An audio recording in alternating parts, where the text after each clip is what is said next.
1292 ଖ୍ରୀଷ୍ଟାବ୍ଦରେ ରାଜା ଧର୍ମଜୟ ସିଂଙ୍କ ଦ୍ୱାରା ନରସିଂହପୁର ରାଜ୍ୟର ପ୍ରତିଷ୍ଠା ଲାଭ କରିଥିଲା। ସେତେବେଳେ ଏ ଅଞ୍ଚଳରେ ବ୍ରାହ୍ମଣମାନେ ମଧ୍ୟ ବସତି ସ୍ଥାପନ କରୁଥିଲେ। କିନ୍ତୁ ଯଦି ଆମେ ହରିଚନ୍ଦନପୁର ଶାସନର ପ୍ରତିଷ୍ଠା କାଳ ଦେଖିବା, ତେବେ ଇତିହାସରୁ ଯାହା ଜଣାଯାଏ, ରାଜା ଦୟାନିଧି ମାନସିଂହ ହରିଚନ୍ଦନ ମହାପାତ୍ରଙ୍କ ଦ୍ୱାରା ଏହା ପ୍ରତିଷ୍ଠା ହୋଇଥିଲା। ସେତେବେଳେ ଗଜପତି ମହାରାଜ କୁଜଙ୍ଗ ଯୁଦ୍ଧରେ କୁଜଙ୍ଗ ରାଜାଙ୍କୁ ପରାସ୍ତ କରିବା ପାଇଁ ନରସିଂହପୁର ରାଜାଙ୍କର ସହଯୋଗ ଲୋଡ଼ିଥିଲେ।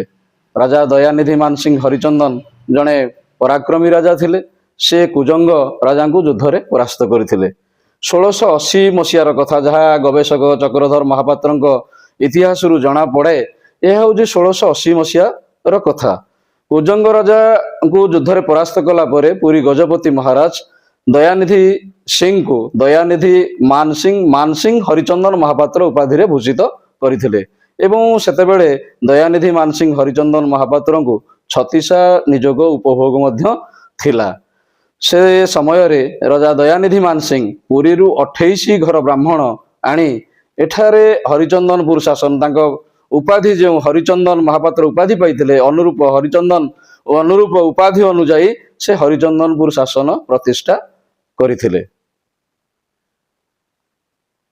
ରାଜ ପ୍ରତିଷ୍ଠିତ ଏହି ଗାଁଟି ଏକ ଐତିହ୍ୟ ସମ୍ପନ୍ନ ଗାଁ।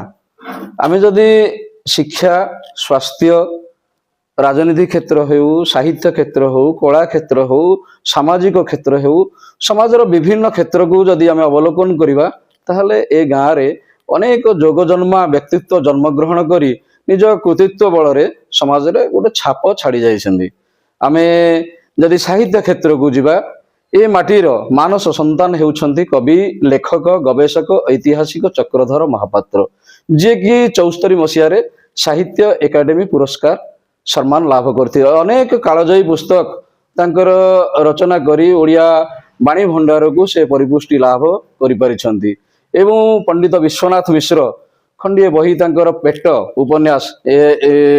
ଉପନ୍ୟାସ ରଚନା କରି ସେ ମଧ୍ୟ ସାହିତ୍ୟ ଏକାଡେମୀ ଆୱାର୍ଡ ପାଇଥିଲେ।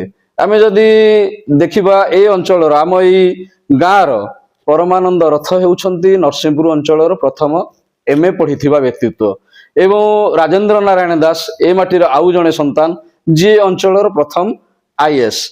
ଏ ଅଞ୍ଚଳର ସ୍ୱାସ୍ଥ୍ୟ କ୍ଷେତ୍ରରେ ସ୍ୱର୍ଗତ ରମାକାନ୍ତ ମିଶ୍ର, ରମେଶ ଚନ୍ଦ୍ର ଦାସ ତାଙ୍କର ସ୍ୱାସ୍ଥ୍ୟ ସେବା ବଳରେ ଜନମାନସରେ ଅନେକ ଦିନ ପର୍ଯ୍ୟନ୍ତ ଅମର ହୋଇ ରହିବେ। ବର୍ତ୍ତମାନ ସମସ୍ତେ ଯେତେବେଳେ ସ୍ୱାସ୍ଥ୍ୟ କଥା ଆଲୋଚନା କରନ୍ତି, ସେମାନଙ୍କ ନାଁ ସର୍ବାଗ୍ରେ ଆଲୋଚନା